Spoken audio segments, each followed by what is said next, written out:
Susan Grau. I'm so happy to have you here, and I'm happy that you have your companion behind you. And of course, you're going to have to introduce your pup. I am such a fan of yours. I don't like to use the fan word a lot, but I listened to your book, Infinite Life, Infinite Lessons. I couldn't, and it was your gorgeous voice, very soothing, and I could not put that down. I have a Bose speaker, and I would carry it with me everywhere I went, into the kitchen, into the bathroom, into the bedroom, it was with me at all times. When I was working out, I always had it with me because that book is a very important book for people to read. It Thank will you. bring them much peace. And so you are a world-renowned, medium. You're a spiritual teacher. You're a Hay House author, but you're so much more than that. You're just lovely on so many levels. Oh, thank you. And no, and I I'm the human. yeah, and you're and the thing that I love about you, Susan, is that you're very human also. So I think we can all relate to you because I'm very human also.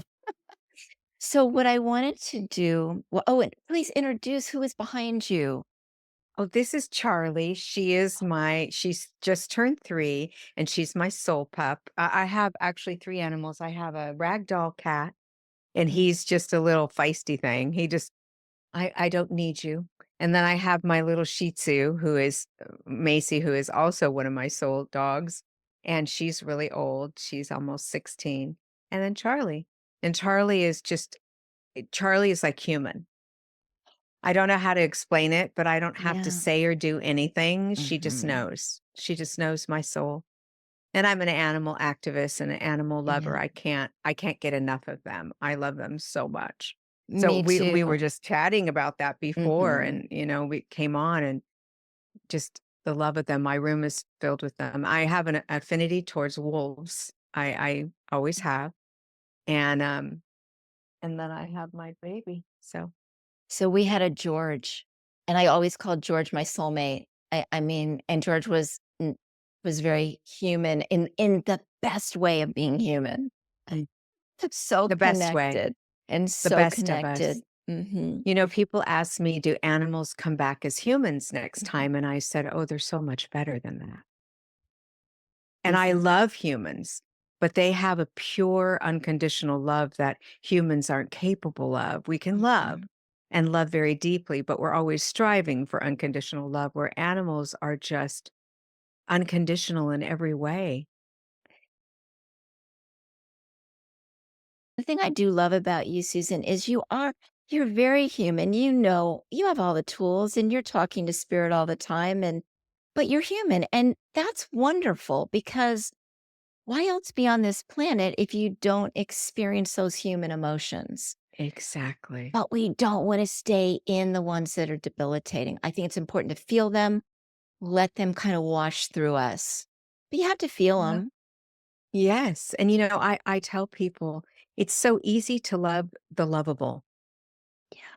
But when you can love Mm, all, regardless, and you don't have to like them to love them, but know that spirit created them exactly as they are to learn the lessons they need to learn, when we can accept that is when we can truly love. And does that mean that it's unconditional? No, sometimes we don't like them. I mean, mm, unconditional love is almost impossible here. When you felt it there, you will never understand it until you feel it yeah. there again. It will never be here. Mhm. I've looked for it my whole life. But when you learn to love regardless of the circumstance, you can learn to love yourself regardless of your mistakes and the circumstance, which is huge. Because when I can love all of me, Mm. every part of me, even the seemingly bad, I become better.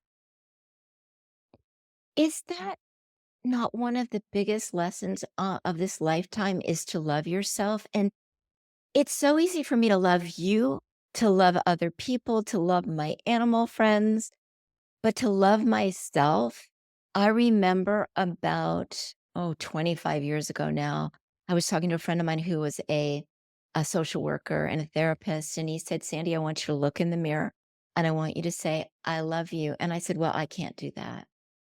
Mhm. And I mean, unbelievable, right?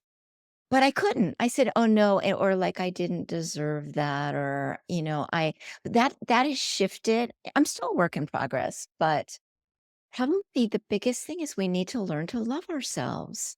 No, it is our soul journey. It is our soul path, our true soul Right. path. Our life path is how we do life to get there. But I know for me, anything I ever do in anger, anything I ever do in hate, anything I ever say or think or do with ugliness, I don't like myself for it. What's some advice that you would give people to start trusting in this a bit and trusting in spirit and trusting in signs and people communicating with them without Well, going, "Oh, that's me making that up in my mind." I believe trust is earned. Mhm. Even in the spirit world, they have to earn our trust. So I ask people to look back on their journey to all the times they thought nothing was going to be okay. And here they are.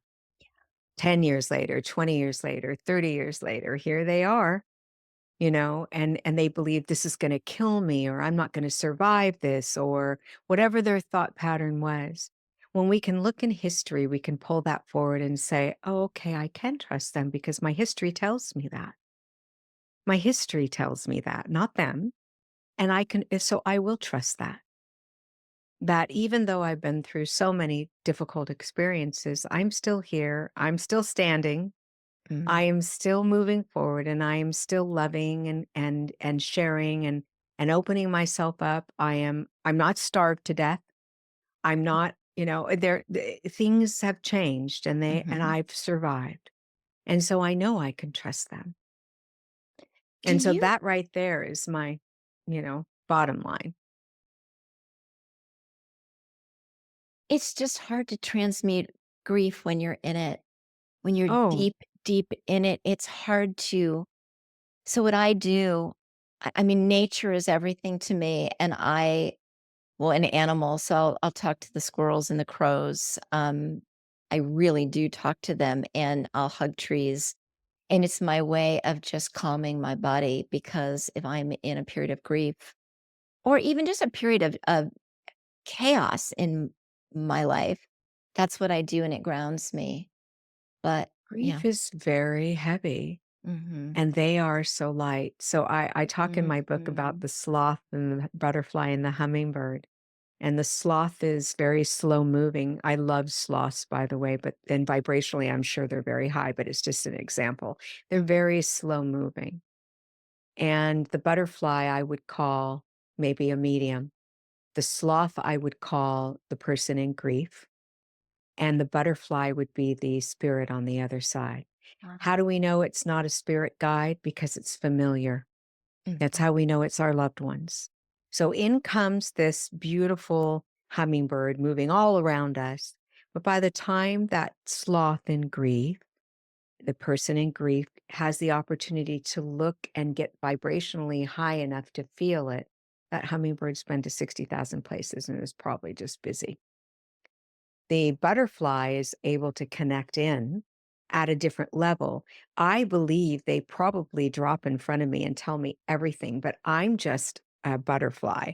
I am not vibrating at their level. Right. So I am not able to hear it all, but I can feel the connection quicker than when I'm in grief and down deep and slow moving.